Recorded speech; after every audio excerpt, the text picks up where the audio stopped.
Democratic control of Capitol Hill once again, and a president of the other party, and it would get very interesting. It really would be, And we're taking a live look right now, right outside of the Capitol, where President Trump is in the motorcade there, and presidential limousine, and he's headed back to the White House. Yep. Yeah, they got to have a perimeter of security that's quite intense right here. Although normally most days you can just walk right up to the Capitol, walk right up onto the steps of the Capitol building, etc. It is an amazing sight. And for all the ups and downs that we all experience watching the daily grind of politics, just to go to D.C. and see some of these structures and, to sense the history that's there. And when you're there, you feel that power. You really do. I mean, it not only just in the buildings, but I feel like just the whole vibe of the city. Oh, yeah. Everybody walking there with a purpose. Yep, I mean, that's true. That is true. It's not quite to the Manhattan level. No. But it is... There's a lot of clout. You actually, as an American, you feel pretty darn patriotic when you go to the Lincoln Memorial, or when you get up onto Capitol Hill, or when you walk in front of the White House. Yeah, really you do. Okay, well, we're less than an hour away from this House vote, and once we get the House floor and they're ready to vote, of course, we'll bring that to you. So thank you, Ryan. Look at that. We're getting a beautiful parting shot here. Look at that. Wow. Now that, folks, right there is a screenshot. Yep, that's good timing on your part, Michael. Yes. All right. Well, thank you so much, Ron, for coming by and once again giving us some insight into the world. Oh, the fascinating world of politics. Okay. We'll see what happens in just less than an hour. You're watching News Now. After the break, continuing live coverage on Fox 10 Extra.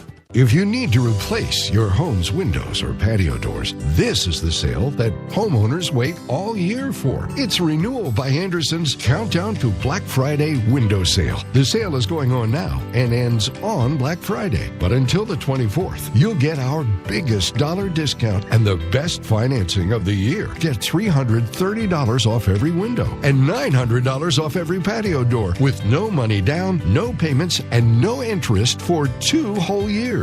Make your home comfortable now, but don't pay anything until November 2019. Renewal by Anderson's Countdown to Black Friday window sale is happening now and ends on Black Friday. Get $330 off every window and $900 off every patio door, and don't pay a thing for 2 whole years. Upgrade your windows before the cold weather arrives. For an appointment during our sale, call 623-469-5444. Furniture and Mattress grand opening of its newest locations in Mesa, Phoenix, and Tempe. Deluxe Queen Foam mattresses from only $199. Simmons Beauty Rest mattress sets from only $249 each piece. 7-piece living room packages from only $398. Take it home today with low easy payments. Free layaway same-day delivery ends November 30th at American Freight, Mesa on East University Drive, Phoenix, West Indian School Road, and in Tempe on South Priest Drive. Every single client that is calling us is looking for help and understanding of the process. And we're there to have that listening ear and to give them some direction and then to aggressively fight for them when that time comes. 977-1900. The Big Bang Theory brings you the Genius Guide to Geek Life. Being an astrophysicist right now is like being a rock star. Only without the sex. Yeah, literally none of it. The Big Bang Theory. Back-to-back episodes, weeknights at 5:30 on Fox 10 Extra. Welcome back to continuing live coverage on Fox News Now. And welcome back here to News Now, taking a look here at the 10-day Foxcast, expecting about 83 degrees today, and tomorrow 79 degrees with a little bit overcast skies. Either way you look at it, we are shaping up for a beautiful weekend here in Arizona. Hi everybody, Mike Pace here as we continue on with News Now. We take feeds from all across the country, and remember, when breaking news does occur, we have you covered. We are still waiting for that House vote for the GOP tax cut bill that's expected in less than an hour. So we're taking these feeds right now, showing you them as just waiting on any kind of movement or any detail with this vote. But they were expecting it about less than an hour from now. While we do wait on that, I want to bring you to a story from Chicago where up to 15 men say they were wrongly convicted because of a Chicago police sergeant. And there was a press conference on that situation today where 15 men could be set free. Let's give you this now. Nancy Adducci, Eric Sussman, and the Cook County State's Attorney's Office, who truly did something absolutely remarkable and unprecedented today. I'm no historian, I'm not a county historian, but as far as I know, this is the first mass exoneration in the history of the county, perhaps the state. This is something that is rarely done in the country, as far as I know, where cases are looked at en masse because of some sort of law enforcement or official problem, and in the interest of justice, that we have to do a clean sweep where it's appropriate. It's something I think Eric and I have discussed many times, and I've been very persistent that I thought this was the appropriate action. Never in my wildest dreams did I think I was persuading him in any way, but ultimately, I'm just extraordinarily heartened by today. I think it's a extraordinary sign of what's going on in this county, in this city, to have a law enforcement entity, an important, crucial law enforcement entity, take this step and overturn all these convictions in recognition of a systemic problem of police corruption is just extraordinarily powerful to me. So I'm going to leave it at that. I will be back to answer any questions you want. I'm going to turn it over to Mr. Rodert, who's the head of the State's Attorney's Conviction Integrity Unit. And I think Leonard Gibson is going to say a few words, and then we'll answer all the questions you guys want answered. My remarks will be brief. One of the things that the state's attorney said during the campaign and has continued to say is that one of the priorities of this office and her administration, I think, is to restore trust between the criminal justice system and its actors and the citizens of Cook County. And obviously that trust is damaged when members of the criminal justice administration, police officers, don't uphold the highest standards that most police officers, virtually all police officers, try to uphold. In these cases, we concluded that unfortunately the police were not being truthful, and we couldn't have confidence in the integrity of their reports and their testimony. And so in good conscience, we could not see these convictions stand. And so when Mr. Tepfer brought these to our attention and we reviewed these matters, and when I say we, I mean especially Assistant State's Attorney Nancy Adducci, we concluded that that trust couldn't be helped by maintaining these convictions. And so what happened in court this morning obviously is significant on the bases that Mr. Tepfer talked about. The significance I attach to it is I'd like it to be one message of what I think will be many messages to the people of this county, to tell them that they can and should trust and work with the criminal justice system to make this county a better place. Thank you. Mr. Rodert, give us your full name, please. Spell My name is Mark Rodert, R-O-T-E-R-T, and I am the director of the Conviction Integrity Unit, which was established by State's Attorney Fox, or at least it was my pleasure to join that unit in July of this year. It previously existed, but we are now open for business and working on cases in an effort to see what we can do to address any claims of improper behavior or of false convictions. So, thank you very much. My name is Leonard Gibson. I just want to say I'm happy for me. My name is Leonard Gibson. I'm just happy for me and my friends that someone gave us the opportunity to look at our cases, to understand that what Watts was really doing to us. I've been dealing with it. I dealt with it 3 times. I called OPS. No one never responded to me. But now I have opportunity for it to be over with. I thank you guys. Leonard, before you go away, would you just explain what exactly happened, especially with Sergeant Watts and any of the other officers? I would never pay them. I would never give them money. So every time they come to me about money, I would never pay them. So Watts always told me, if you're not going to pay me, I'm going to get you. And every time I ran into him, he put drugs on me. Every time. How much time did you spend?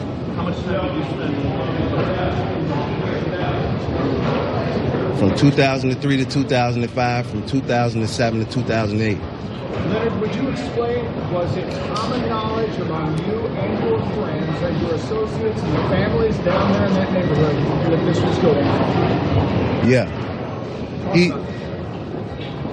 Everyone knew what was going on. If you're not going to pay Watts, you're going to jail. That's just the way it was going to go. If you're not going to pay him, you're going to jail. Everyone knew what he was doing. Everyone, the families, everyone reported him. But the word never got out. And we have been told it wasn't just Watts. His team as well. His team played a big role in it. Watts couldn't do it by himself. Did he come back after you, specifically after you had reported him? I went to jail and did 2 years, 24 months for Watts. I came back home, he put another case on me. Let's be clear, these officers are still on the force, and as is stated in Mr. Gibson's affidavit, these officers still are following him. He's taken pictures of their cars, of these officers. The same one who has participated in framing him is still watching him. So I always like to highlight the tremendous courage it's taken for these victims to continue to come forward when their lives are still in peril. Mr. Gibson, what do you say to Superintendent Eddie Johnson and the mayor about the officers who worked on Watts' crew and who are involved in your case who are still employed by the police department? It's a lot of foul play going on. I mean, I think everyone understands that, but is who's going to step forward and say something about it? I think that's the big thing right now. No one wants to step forward and take credibility for what's really going on. How frustrating was it to not be believed? I didn't understand your question. How frustrating was it for no one to be listening to and believing what you were saying? It was tough. It was tough. I mean, I just looked at it like I got to go do what I have to do and get it over with. I always just looked at it as get it over with because I reported it and nothing happened. So there's nothing else I could do. Every time I ran into Watts, he put drugs on me. Every time.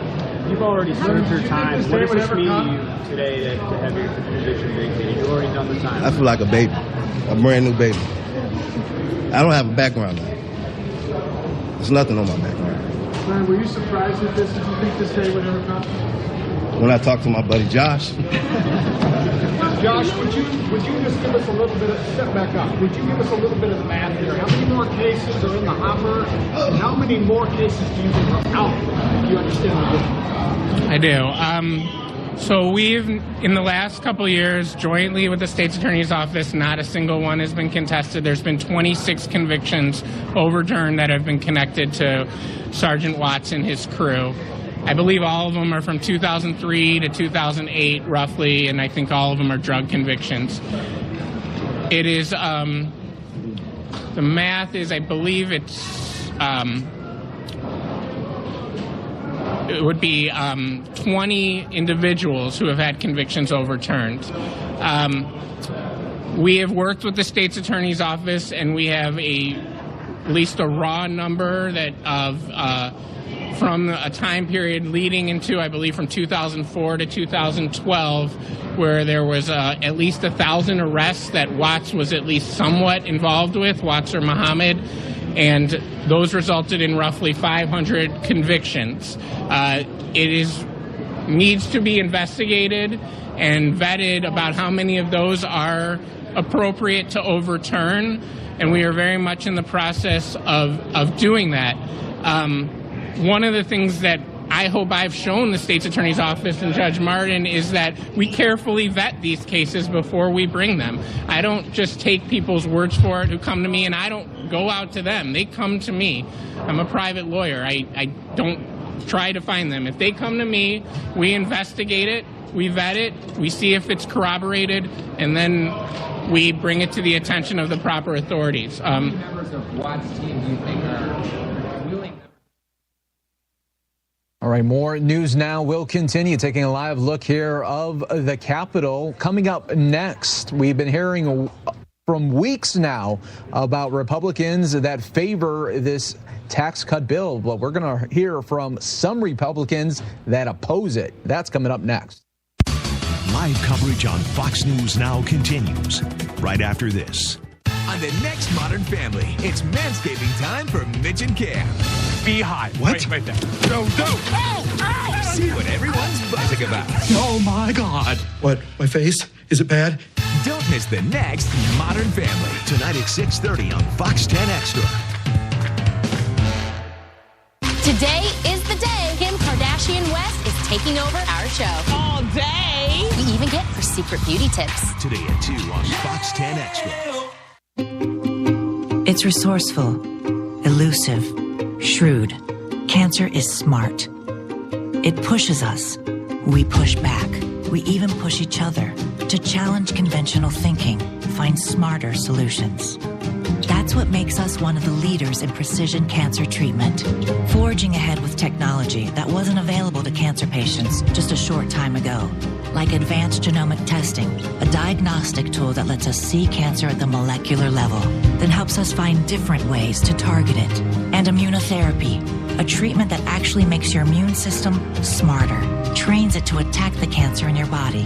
This is what we live for, giving our patients compassionate care by offering them more precise and less invasive treatment options than before. That's what makes us Cancer Treatment Centers of America. We're not just fighting cancer anymore, we're outsmarting it. The evolution of cancer care is here. It's your time to be that guy, the guy that's making a good living and supporting his family. Become a technician by training at the largest HVACR school in the U.S., RSI. Our 6-month program has been training people like you for successful careers at companies right here in the Valley, like Parker & Sons Air Conditioning, Midstate Mechanical, and Magic Touch Mechanical, just to name a few. Now, it's your turn. You can be that guy with a solid career. Classes start this month. Start at RSI now. Call 888-755-4822. You are watching Fox 10 News Now on Fox 10 Extra. And welcome back here to News and Now. We take a live look here of Capitol Hill, where less than an hour from now, Congress will be voting on the GOP tax cut plan. Will it go through? Speaker of the House Paul Ryan says they have the votes for it. You know, we've been hearing for weeks now the Republicans talking about the tax cut plan and how they will be voting for it. But here are some Republicans, House Republicans, that say, no, they're not voting for it. They listen. The state and local taxes, the fact that it eliminates the deduction of state income tax altogether and severely cuts into the property tax deduction. This is basically a situation where states like New York and New Jersey would be subsidizing tax cuts for the rest of the country. And it's supposed to be a tax cut bill, but it's going to be raising taxes on people in our communities and on New York State overall. And we do want a tax cut bill. All of us want to vote for a tax cut bill.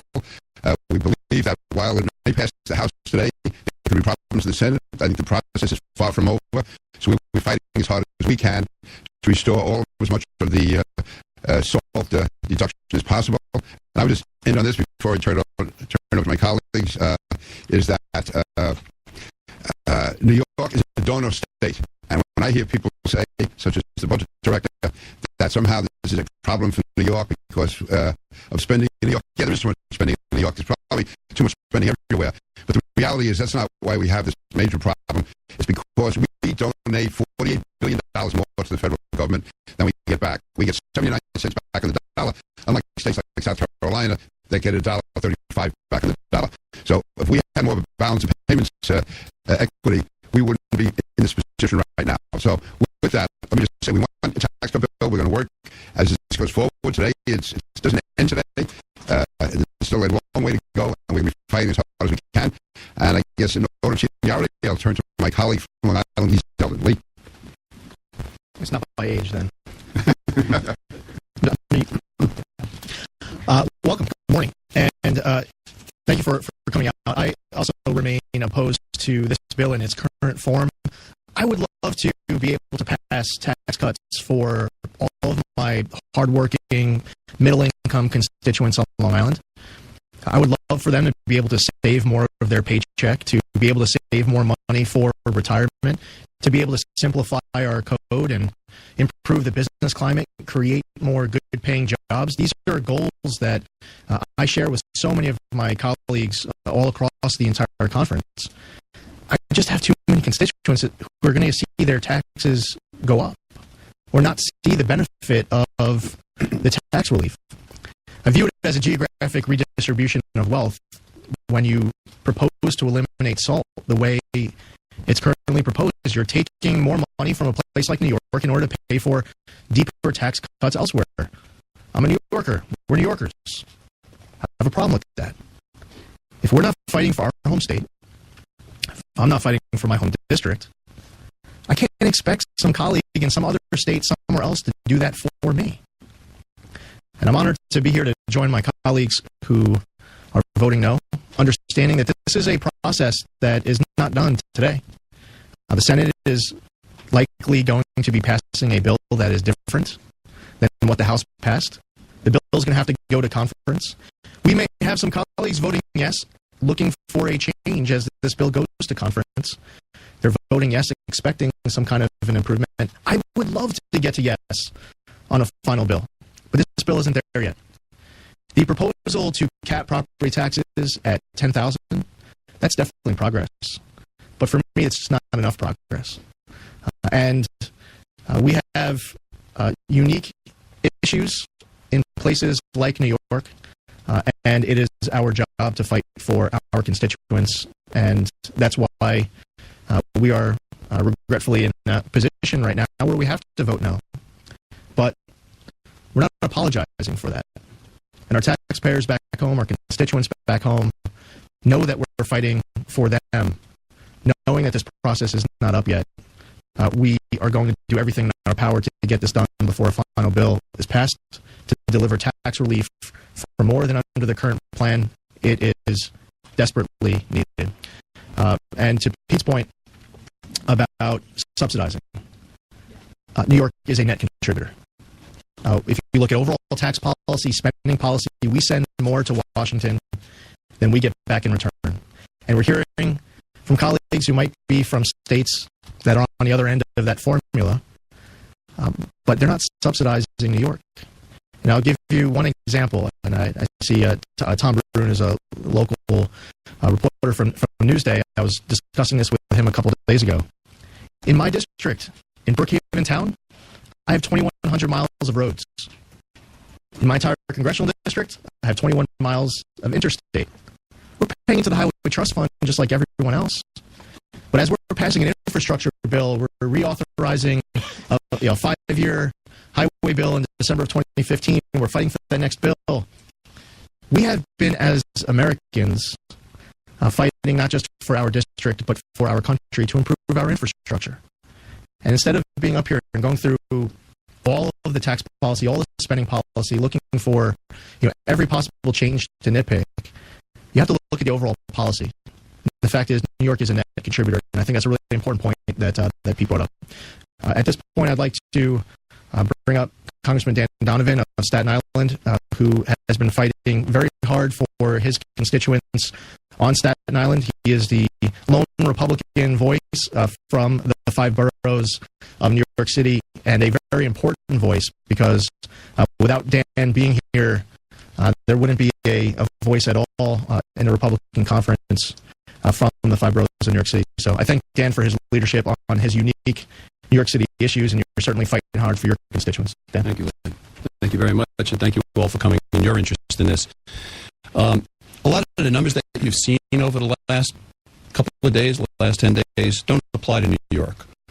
When it was shown that a family of 4 living on $59,000 a year will receive a tax break, you can't live on $59,000 a year as a resident of New York City. When they talk about a firefighter, how much a firefighter would save in taxes, a firefighter making $42,000 a year. My probies make $42,000 a year. After 5 years, a firefighter in New York City makes $110,000. If that firefighter is married to a school teacher or a nurse, they're filing a joint tax return, the federal returns, of about $200,000 to $225,000 a year. Now, what are their deductions now? If they have 2 children, they're able to deduct $4,150 as a personal exemption for each of their dependents. That's over $16,000 there. They're able to deduct their state and local income tax, which is about 10% of their filings, 10% of their salaries. So that's another $22,000 that they could deduct. They can deduct their property tax right now, which may be $10,000 or $12,000. So you're talking about $40-some-odd thousand, $48,000, nearly $50,000 in deductions that they're entitled to now. That's being replaced by a standard deduction of $24,000. That's the net loss for the people that I represent, the people that are contributing, as my 2 colleagues, Pete and Lee, said, sending $1 down here and getting 79 cents back home. The numbers just don't add up. There was a study done, I saw this week, where 4 states in the next 10 years will end up paying $16.7 billion more in taxes, and 46 states will pay over $100 billion less in taxes. Those 4 states are New York, New Jersey, California, and Maryland. Those are the people that are subsidizing this tax break for the rest of America. Pete, Lee, and I suspect John's going to say the same thing. We want tax relief. We want to kickstart our economy. We want to create jobs. We want to see people take home more money because they spend it better than the government spends their money, but not on the backs of our constituents. There's still hope. As we said before, we're hoping after conference, when they work out some of the differences, many of our colleagues who are voting yes now just to get the process started will put pressure, as we're putting pressure on, to make sure that every American gets the tax relief that they were promised, not just certain parts of our country. So again, I thank you, and let me introduce to you now a gentleman who is representing an upstate region of New York, my good friend John Faso, who Pete King reminds us. After the break, continuing live coverage on Fox 10 Extra. No contract, no risk, no catch with Cox High-Speed Internet. Call today and do everything you love online with Cox High-Speed Internet, starting at only $29.99 a month. Cox High-Speed Internet delivers the super fast speed you need to surf, stream, and download, with speed options up to 300 megabits per second. Plus, with most plans, you'll have free access to more than 500,000 Wi-Fi hotspots around town and when you travel. And Cox High-Speed Internet is now available with new panoramic Wi-Fi that blasts super fast internet across your entire home.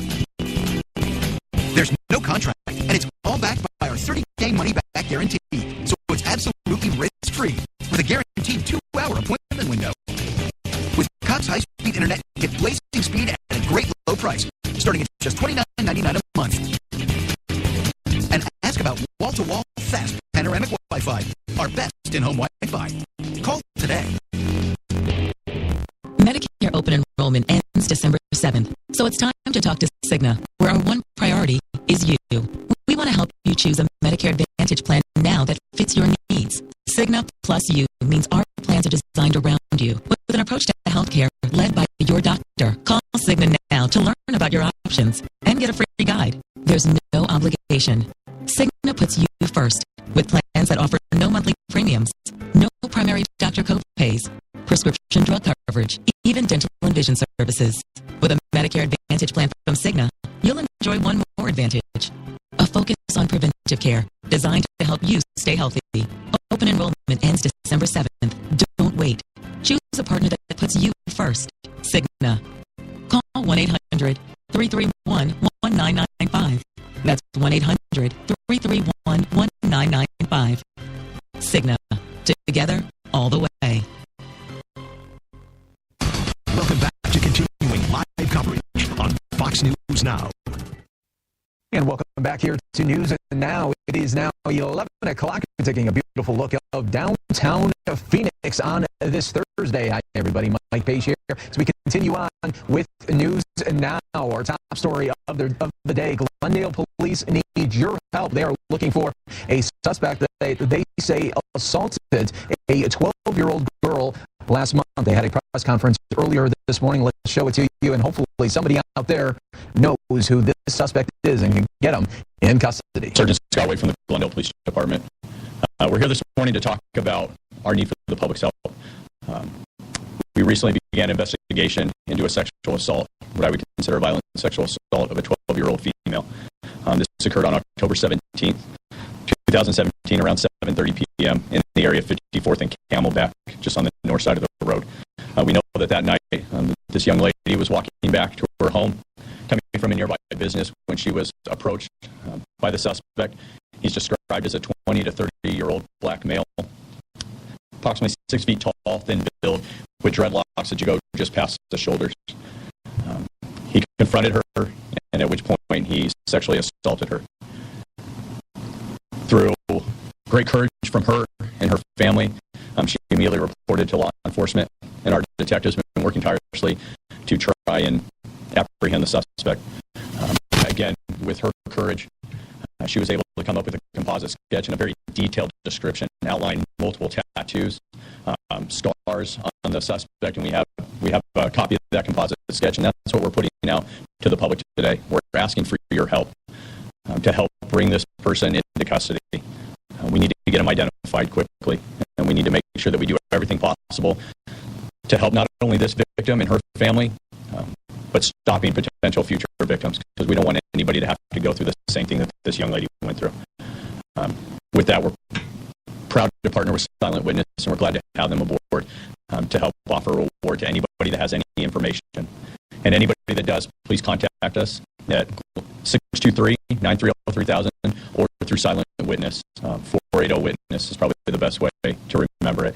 Any information, no matter how big or small, can be vital to helping us apprehend the suspect. With that, I'll open it up to some questions. You mentioned earlier violent, very dangerous. What is the concern? Will he repeat again? Will he do this again? Has he done this before? So one of the biggest concerns that we have is that our victim made mention that he had actually contacted her a couple weeks prior. At that point, it wasn't so much confrontational. He approached her, tried to bring up conversation, and actually did grab her by the arm. Not so much in a forceful manner, but our big concern is he's targeting people. And if he targeted this young lady, how many other young girls is he targeting, and potential victims is he just waiting for the perfect opportunity? Do we believe he lives in the area at the apartment complex where she initially saw him? Is he known to people in the area? And so that's something that our detectives are going through now to try and find out if anybody else knows him. I think one of the biggest things is where he was contacting her a couple weeks prior. Yes, he either lives there, works in the area, knows people. What we know is he frequents that area, and that's the concern for us. You kind of talked about a little bit of her bravery and the fact, too, that she remembered this guy to be able to be like, he contacted me 2 weeks before. So, her testimony was really crucial to you guys, right? Yes. What she's been able to do goes above and beyond, I think, what any of us expect out of someone that age.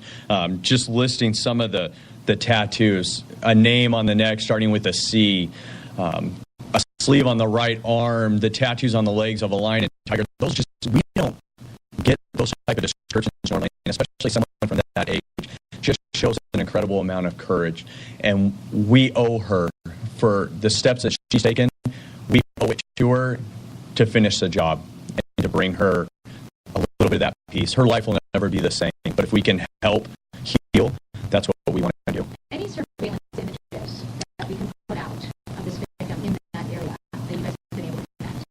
That's what we're still trying to gather at this time. Unfortunately, these are long investigations, and it's something like this. You don't want it to take a large amount of time, but getting that video surveillance, really piecing the times together and getting a good image, that just takes time. If we get any of that, we will be putting it out. That's why we're just so grateful at this point that we have such a good composite sketch that we can get out to the public. You mentioned this was that, any information is going to help you. I know a lot of times people, they tend to see something or don't think that it's anything, but any call that they give you should be something that they should relay, because that could be a key to you helping you make that next step. So often in these investigations, every detective has a story how one little piece of information kind of broke the case open, so to speak.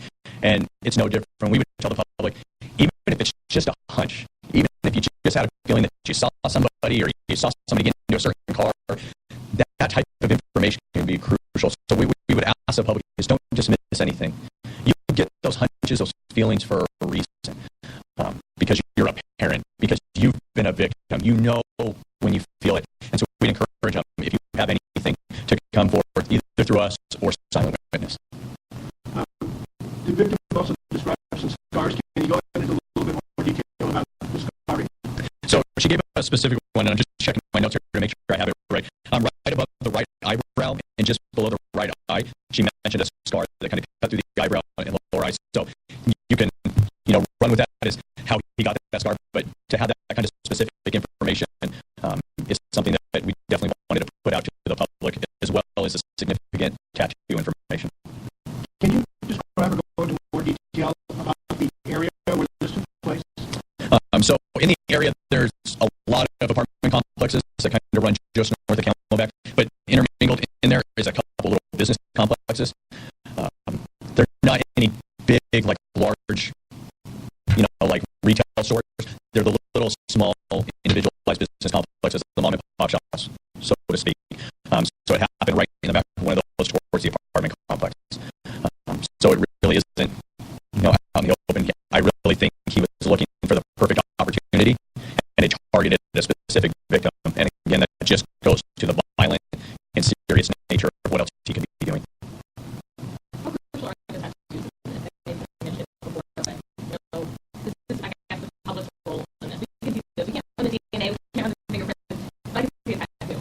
Yeah, and you're absolutely right. There's a lot of investigative back on the backside that we do as detectives, as a police department. What we need now from the public is you guys see these people all the time. There's people that live in that area that are watching right now that see these people day in and day out, and they recognize those tattoos. They recognize that scar, those dreadlocks. That type of information, again, just going back to this victim, I'm just so proud of her and for her ability in such a traumatic situation to remember such specific details.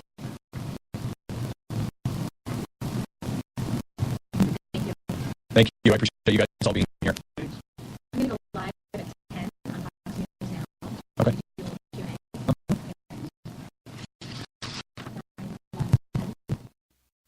All right, so police need your help. We learned a little bit more details there from the Glendale Police Department. This happened last month. You're taking a look at the mugshot there of the suspect. Anybody with some information is urged to call the Glendale Police Department or silent witness. They're about to speak right here, so let's listen in.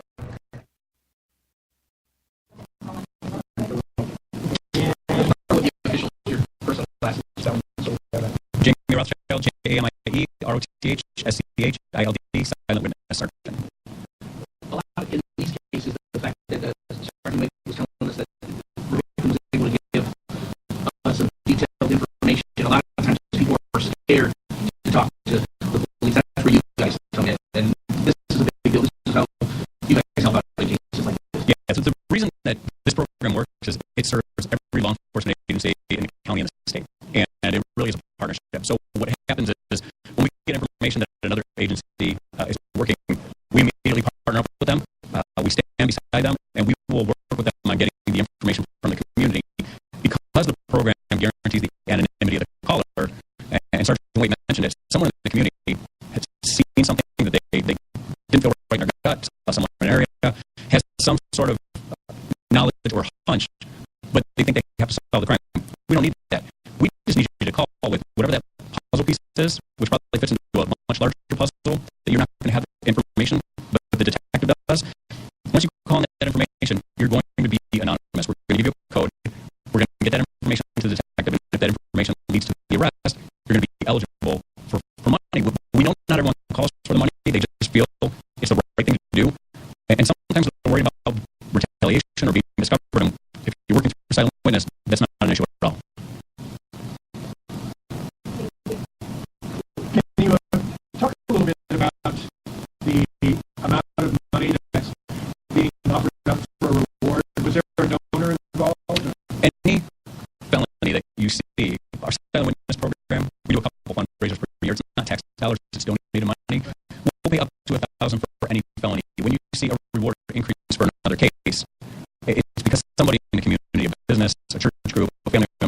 he said, I want to put more towards that. But the first $1,000 always comes from silent witness.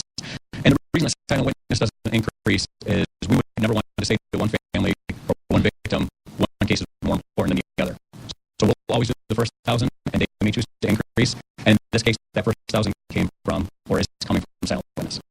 So some entity, if they wanted to help with additional money for a reward, they could step forward and donate, right? Sure. Any case, you can remain anonymous with the reward too. You don't have to be mentioned. But any case, you can put money towards the fund or towards a particular case. And oftentimes we see it where children or animals are victims, where people say, I think that's horrendous or horrific, and I want this person caught.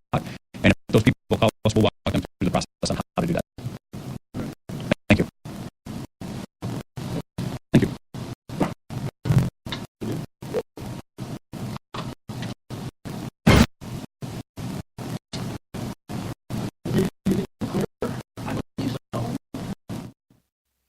All right, folks, welcome to the Fox 10 News Now stream for fox10phoenix.com.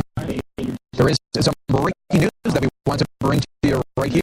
The Robert Menendez trial, the senator that was on trial for bribery.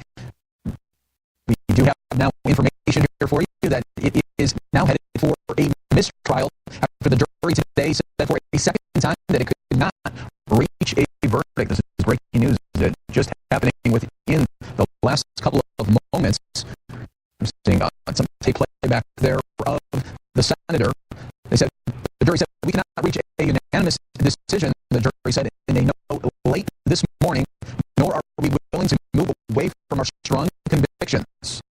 So that is the latest out of the information there. After receiving the note, the U.S. District Court judge decided to interview the jury foreman privately with the attorneys in the case before deciding the next step. The jury note did not specify if the jurors were split on all counts. Prosecutors asked the judge to instruct jurors that they could issue a partial verdict on some counts, but the judge declined, saying that would be going down a slippery slope of coercion. The mistrial would be a temporary victory for the senator and a setback for Justice Department efforts to prosecute alleged public corruption. After 9 weeks of testimony, the jury has struggled to reach a consensus on any of the charges against Menendez and his co-defendant, a wealthy Florida eye doctor. It was the second time the jury has said it could not reach a verdict. On Monday afternoon, the jurors first sent a note saying that they were deadlocked.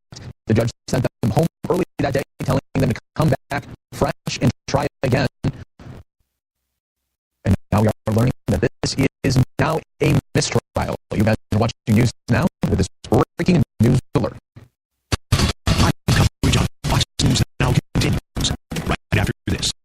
On the next Big Bang Theory, Raj has to scare up a place to crash. I said you, but you didn't respond.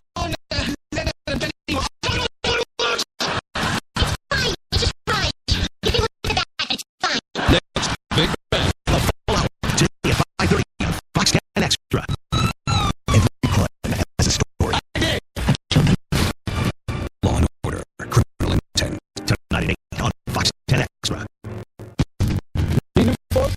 Empire today makes me beautiful new force easy. Impossible? Let me show you. Empire brings hundreds of samples to you. We call it shop at home. Stores are high quality and come with great warranties. Plus, Empire handles the installation. You don't lift the finger, and the job's done right. Shop at home, quality stores, professional installation. That's Empire today. 800-588-2300 Today. Here's the question. With smart, revolutionary hearing aid technology available right now, why does it take most of us 7 years? And we know we have hearing loss to actually do something about it. Will you continue to feel left out? To constantly ask people to repeat themselves? And to miss out on so much of life? For all that time? Really? Call right now. Because at the Hear USA, you get Total Care Plus, the highest level of quality care and value in the industry, which is why over 1 million people have trusted us to get their lives back. Because the time to enjoy virtually invisible hearing aids, to enjoy all day, connect with your TV, to enjoy their extraordinary sound quality, is right now. Discover hearing care beyond compare at a Hearing USA Center near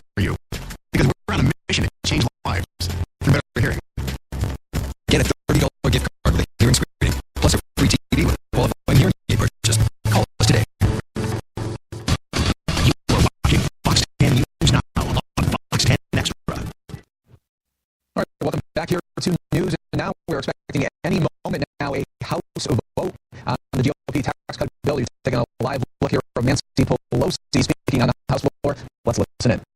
While simultaneously providing a large tax cut to the wealthy.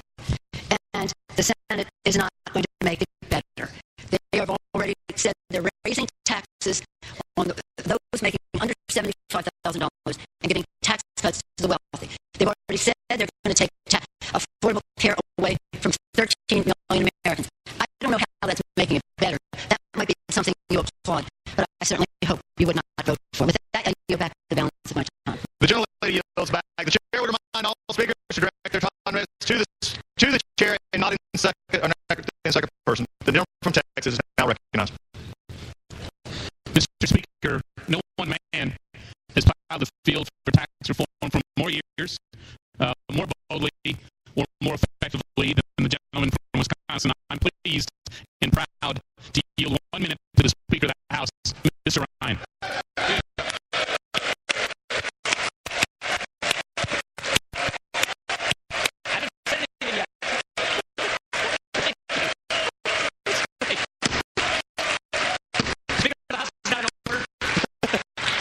The House is going to order, and the gentleman from Wisconsin is now. Everybody, that's it.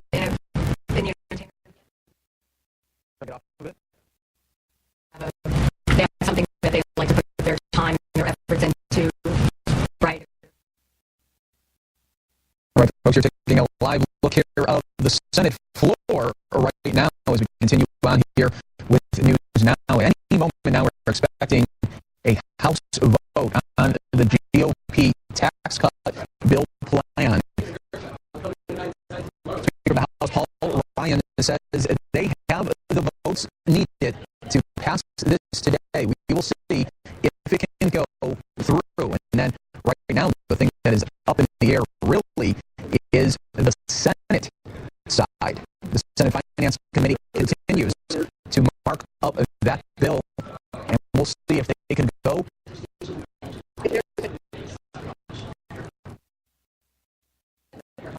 And we'll see if they can go with it on the Senate side. We know that the House side pretty much is a lock for it to pass, but we will see if they can get it done on the Senate side. They're expected to vote on that a little bit later this month, presumably after Thanksgiving. But right now, I want to show you some of the Senate finance markup as this was happening just moments ago.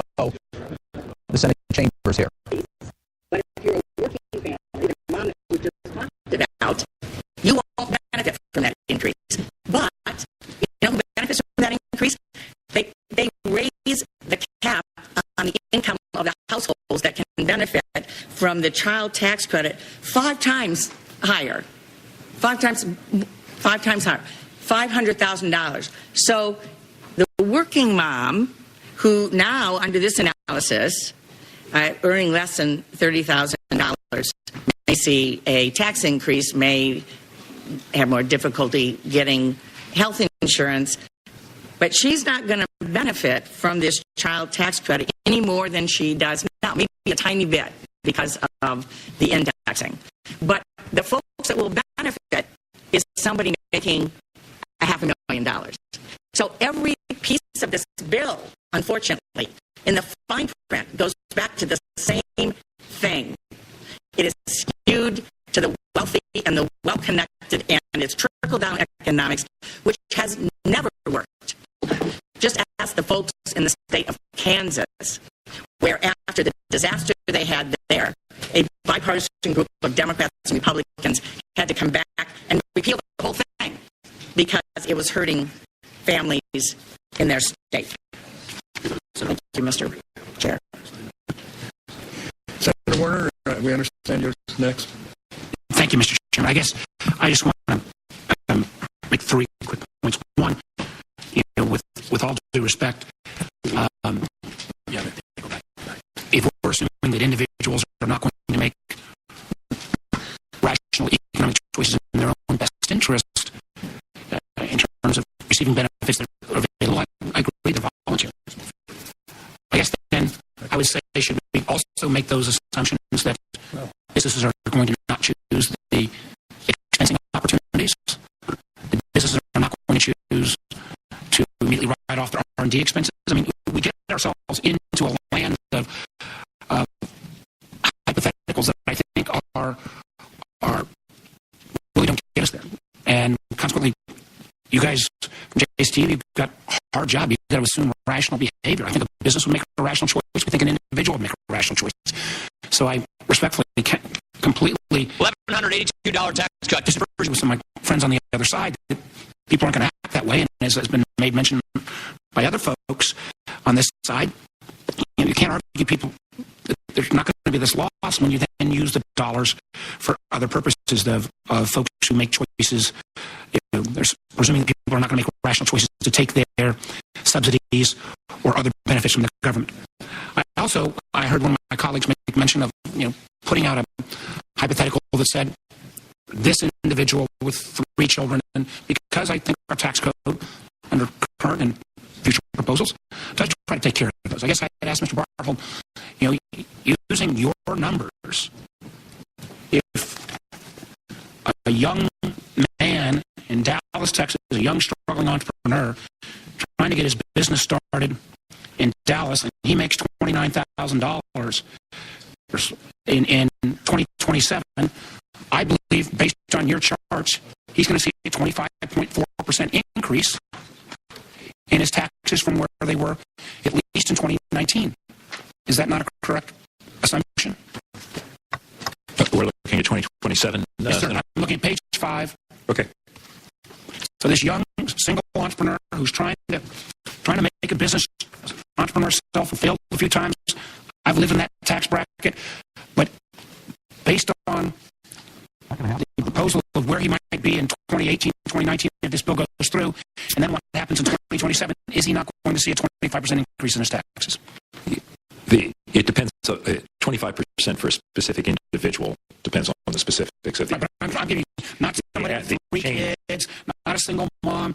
This is a young entrepreneur in Dallas, Texas, trying to make things. Am I misreading any of your charts? The only clarification I was trying to make, Senator, is that the specifics, when you say a single individual entrepreneur, $29,000 in income, that's one of many of actually millions of people in there in different circumstances. And the total that we report there is the aggregate change in tax liabilities. The point being, if we create an example that says the single mom that's struggling with 3 kids, maybe she's going to, as you pointed out, she's not going to have tax liability. Well, if you got a 25.4% blended increase on that cohort, then someone, I was just trying to pick an example that would seem to have the least amount of other deductions, is going to see a big hit.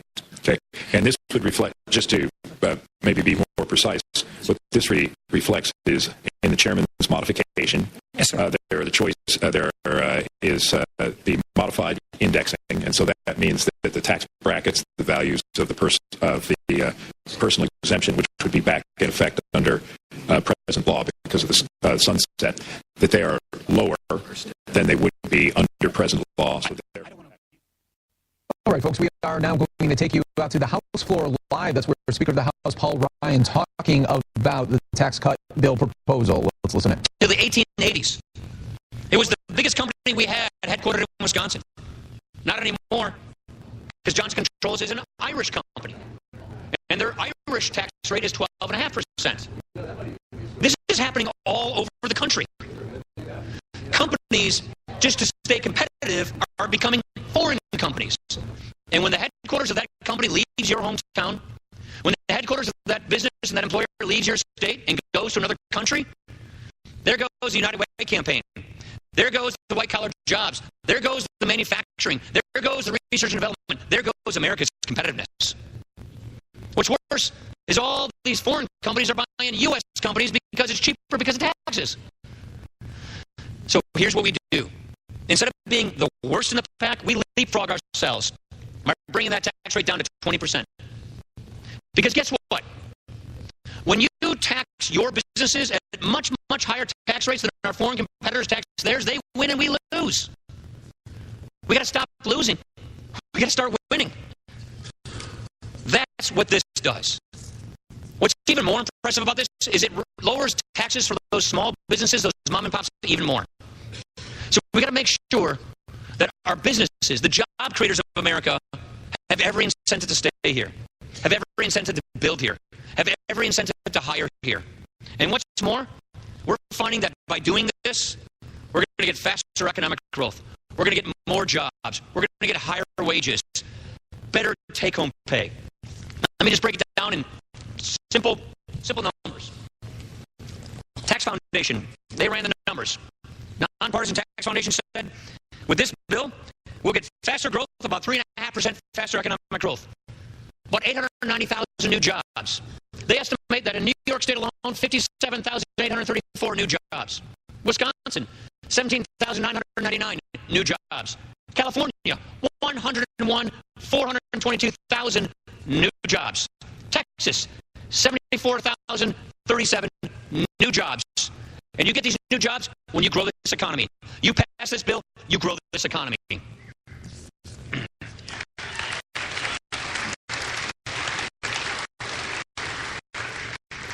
And so why do we do all of this? Because it's about giving people more take-home pay. It's about raising wages. It's about helping families who are struggling to get ahead. It's about getting Washington out of the business of picking winners and losers and giving the American people the kind of economy they deserve, the kind of economy we can have. This just shows you that across every income scale, across the board, wages will go up because we're going to grow the economy. And most of the wage growth goes to the people who need it most, people who are in the middle, people who are struggling. That is why we're here. My colleagues, right now, we're in the middle of a long day where people are working tooth and nail in their jobs. We are right here in the middle of a day where America's workers are trying to figure out how they're going to make ends meet, how they're trying to keep up with everything. Those people, the hard-working taxpayers of this country that we represent, that is why we're here. This is why we're doing this. They are the foundation of this country. We're here today for them. The special interests are trying to protect their piece of the pie. All the negativity you see out there, there's probably a special interest group back there trying to keep their special niche in the tax code. It is fine time. It is high time. We root that out. We don't settle for the status quo. And we give people the kind of tax code that they need and they deserve. It has been 31 years since we last did this. And it is finally time that we get the general interest of this country to prevail over the special interests in Washington.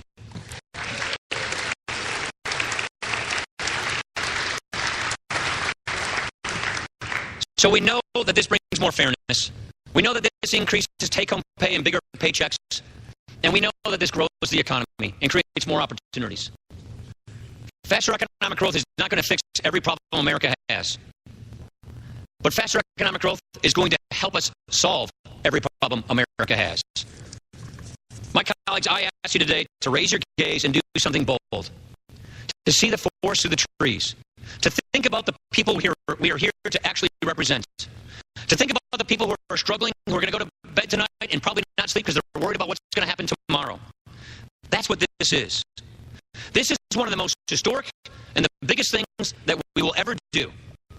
And the reason is because this is one of the biggest things we can do to improve people's lives, to revitalize that beautiful American idea, to spread liberty and freedom. This is something that's going to refresh our confidence in ourselves and our confidence in each other. Enough settling. Enough giving in. Let's start to reclaim our future right here, in this moment, in this chamber, in this moment. Let's pass this bill. Thank you, and I yield back the balance of my time.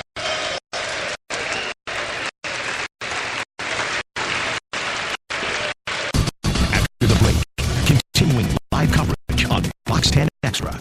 The insurance companies look out for their own interests as well as those interests of their insured. So you should definitely have somebody that knows the business, that's willing to take on the big bully insurance companies and protect your interests and your rights. Call 977-1900. They just dumped 25,000 recliners on our outlets, even at 50% off. It'll take 4 months to sell them. The dump only has these 3 days. So $1,000 leather recliners must go to $344. Reclining sofa with reclining love seat, $799.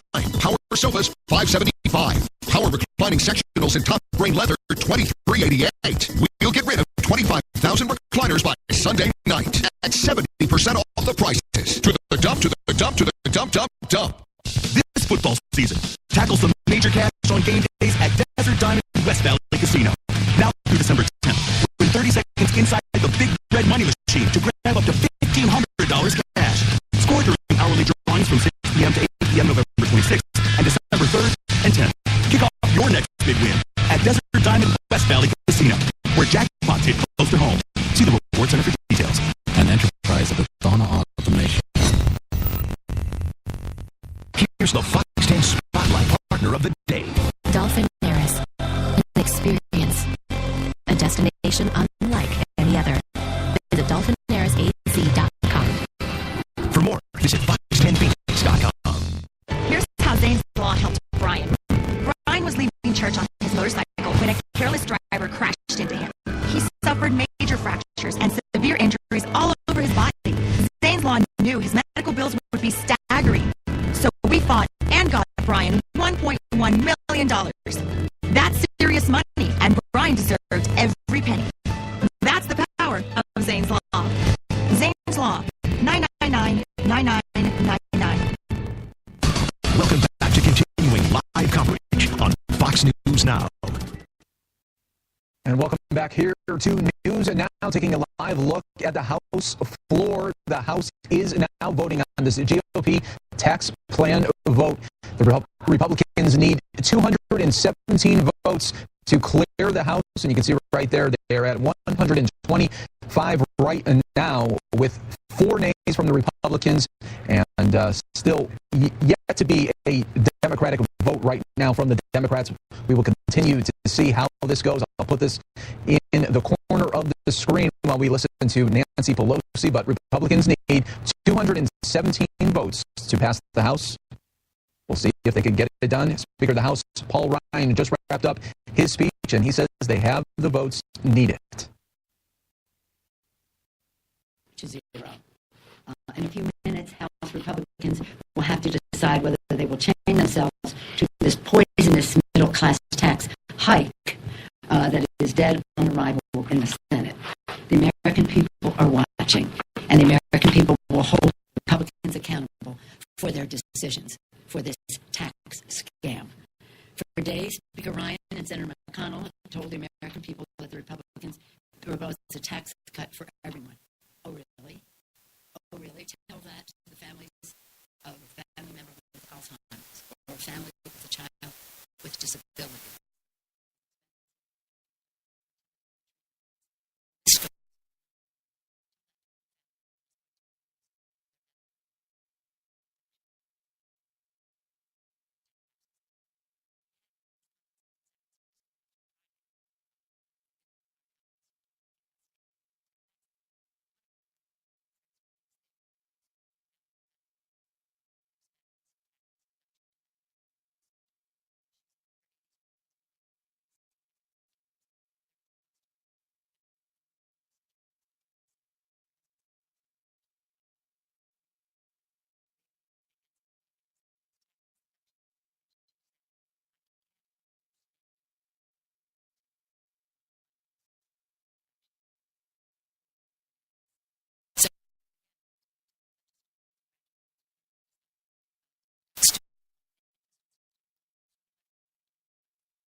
promises would be broken that they're receiving their pensions.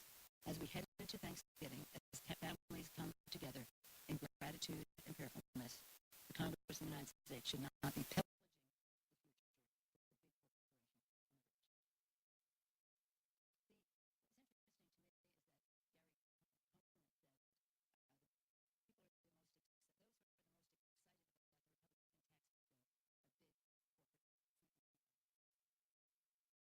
Graham said financial contributions will end if they don't pass this bill.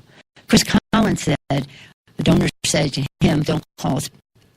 If you don't pass this bill, don't call us. What is this? This is about the donors. It's not about the American people. It's not about our future.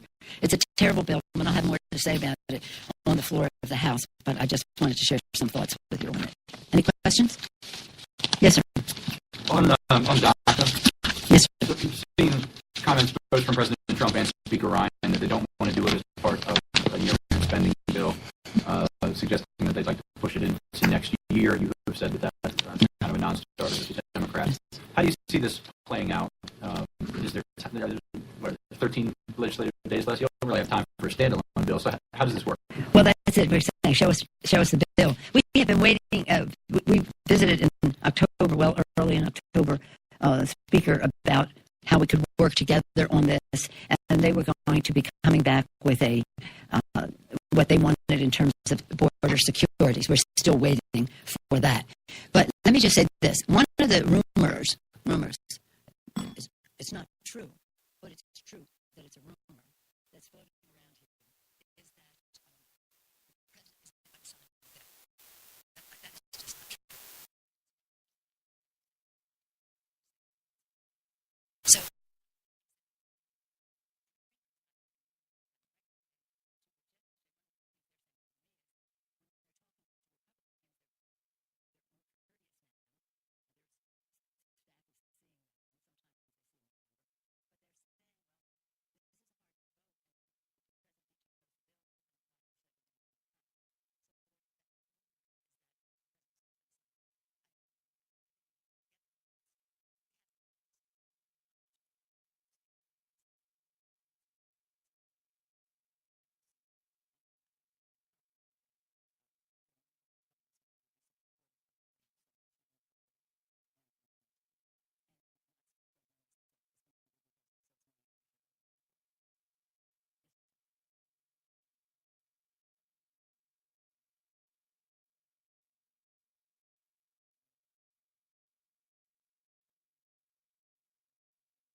Any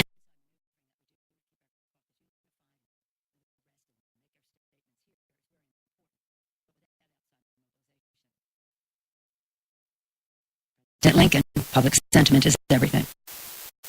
Yes. Do you have a timeline for bringing your pension plan to the floor? How are you going to get the Republicans to support that? I think the Republicans, they have a tin ear in many respects, but I don't think they would have a tin ear on this issue because so many people in their own districts will be suffering greatly, and it's not subjective. It's not a matter of opinion. It's an absolute fact.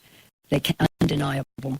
and they'll be hearing from their constituents on this, again, public sentiment, but very direct and personal in those terms. So I think that the votes would be there for the legislation. We'll have to find the legislative path. I know one of the meetings today was no. You agree to some haircut to the pension funds in exchange for some Republicans? I'm not going to be negotiating that right here. My suggestion to our ranking members was no cuts.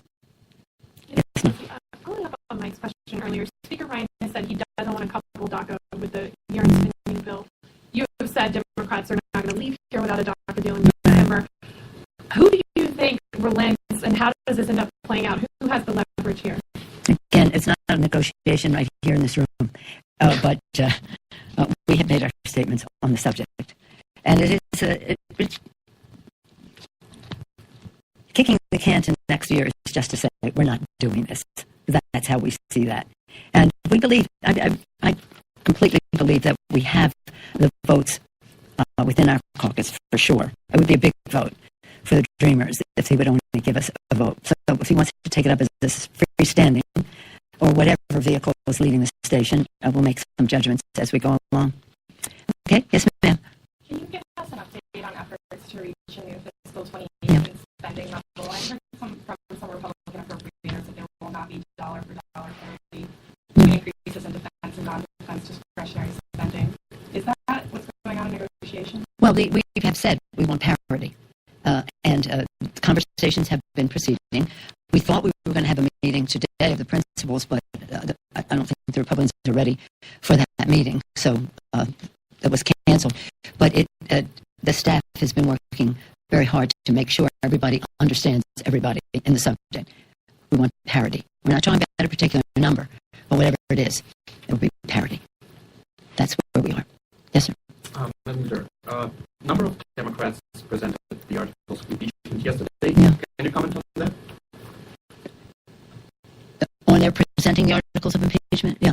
Well, I mean, I'm not one to curb anybody's enthusiasm for what they believe in, but right now our focus is in defeating this tax bill, which is a disaster for the country. And if we don't defeat it, that the Republicans know it's a lose-lose situation for them. They'll be selling their middle class down the river, plundering their savings, looting their financial stability, and that's where our fight is. If people want to go do some other things, that's up to them, but that's not where our focus is. Our focus is on that. The public has questions about the fitness of this president to be president, and that's a legitimate discussion. But our focus, our energy, our purpose is to get a better deal for the America's working families. Yes, ma'am. One more question on the tax bill. If the Senate ends up removing the state and local tax deduction completely, what will that mean in terms of the bill's success? Do you mean they? This is a Fox 10 News Alert. All right, the news alert is now official on the House floor. They did pass the GOP tax plan, and now it will go to the Senate, where they are already marking up their version of the tax plan. But it has passed. They needed 217 votes, and they have over 220. This was expected, but what's on shaky ground is the Senate proposal.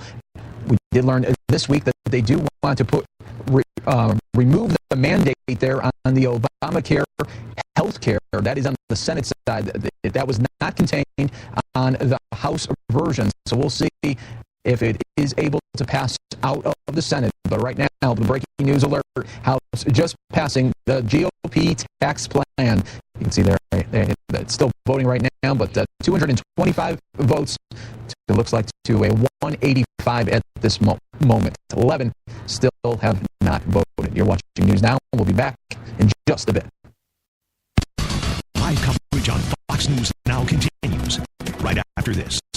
Fox 10 Extra is your new home of comedy. Anger Management at 4:30. Let the games begin. The Big Bang Theory at 5:30. Right on, man, right on. Modern Family at 6:30. So who's your new home of comedy? 10 Extra. An extra.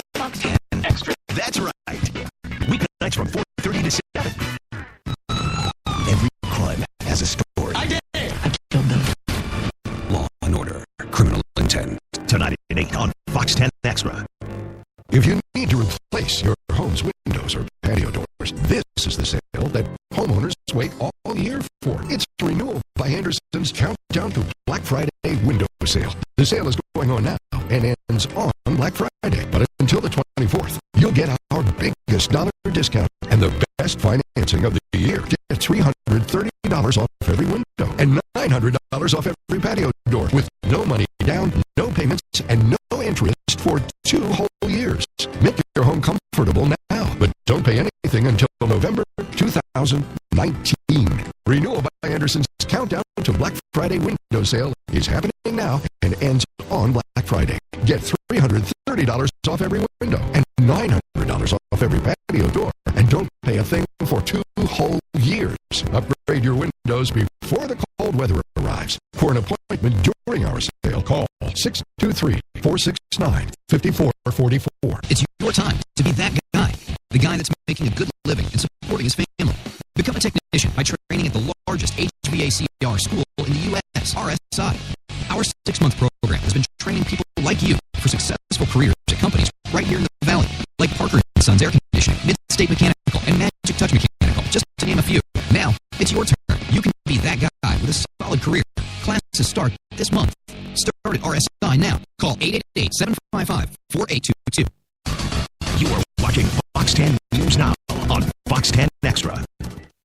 And welcome back here to News Now. Just being passed, the House passed the GOP tax plan. Now the Senate continues to mark up their version of the bill. It was just passed moments ago, and you watch it right here on News Now. Hi, everybody. Mike Pace here as we continue on with a very busy day of News Now. We're going to take you out live now to New Jersey, where the Senator Menendez trial wrapped up, but it was in a mistrial. This was a corruption case against the sitting senator. Let's continue now to listen in to this breaking news. 9 weeks.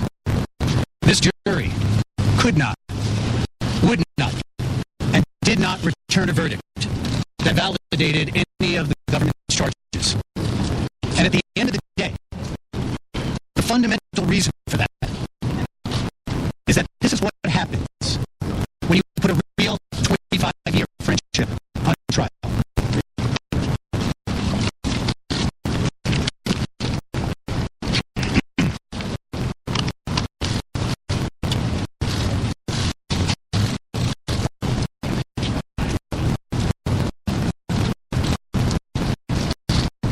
Well, first and above all, I want to thank God, because it is by His grace that I was delivered from an unjust prosecution. I want to thank my children, Alicia, who was here every day with me in court, and brought my lovely granddaughter, Evangelina, to New Jersey so that I could remember what I had to fight on for. My son, Rob, who testified on my behalf and then joined his sister in court, who kept me company, even let me beat him in a round of golf. I'm so blessed to have 2 great children. And I love you so much. I can't.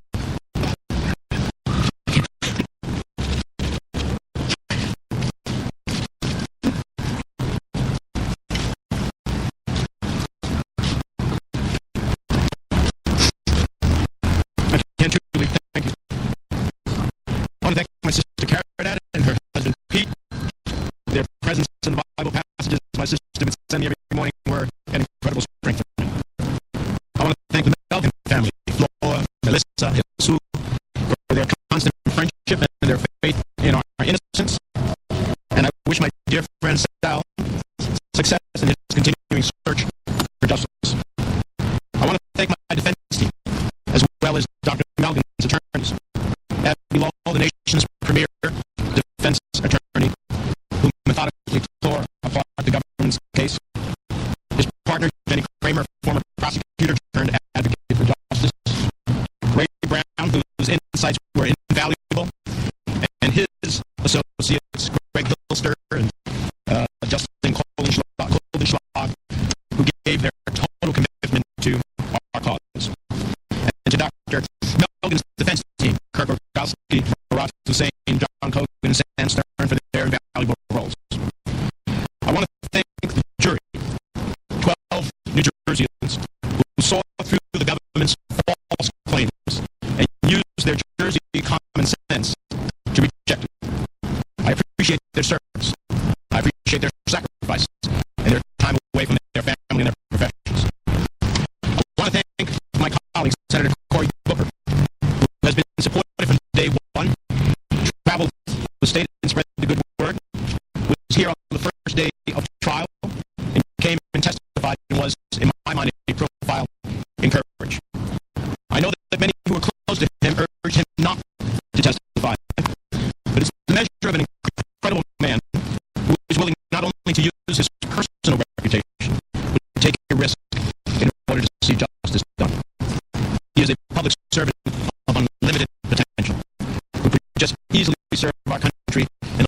office of all over the land. I'll never forget it, Corey, and you have my gratitude and respect forever. I also want to thank Senator Lindsey Graham, my friend and colleague, for once again crossing the aisle and coming to testify as to my character, my truthfulness, and my honesty. And while I know he came as a friend, I appreciate the political capital he used as a Republican to come and testify on behalf of the Democratic colleague. And that's rare indeed in today's politics. I want to thank the clergy of all different denominations who stood with me, who strengthened me, and yes, prayed with me. I'm so thankful for your spiritual comfort and support. I want to thank Carrie Magro, a leader in the autistic community, Bishop Jackson, Apostle Samas, my dear friend and Cypriot leader, all for being character witnesses. I want to thank the hundreds of New Jerseyans who I encountered along the last 10 weeks, who overwhelmingly expressed their support and, more importantly, their prayers. I want to thank my staff, both in D.C. and New Jersey, for their loyalty and, above all, their dedication to the people of New Jersey. Especially Fred Turner, my chief of staff, Mike Solomon, my political director, and Mike Ortega, my special assistant. Now let me say a few things. The way this case started was wrong. The way it was investigated was wrong. The way it was prosecuted was wrong.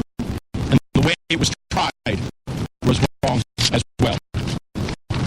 Certain elements of the FBI and of our state cannot understand, or even worse, accept that the Latino kid from Union City and Hudson County can grow up to be a United States senator and be honest.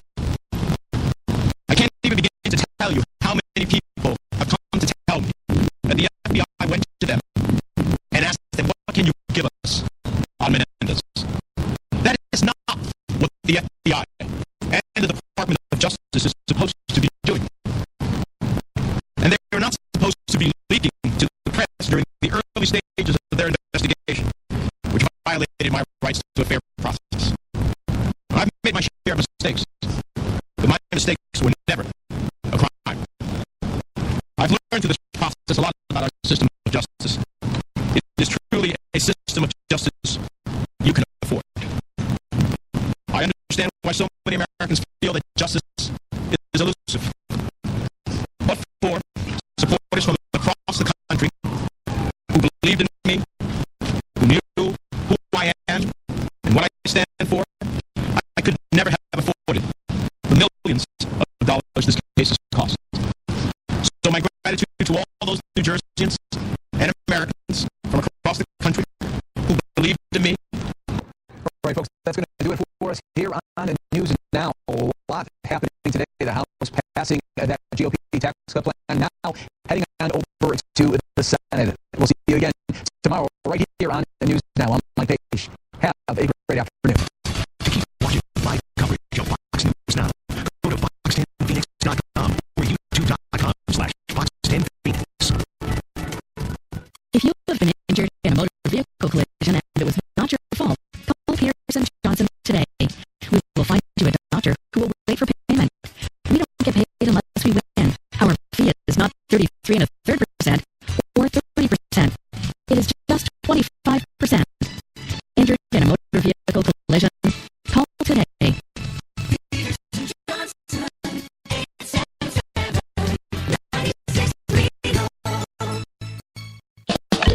Thank you, IKEA.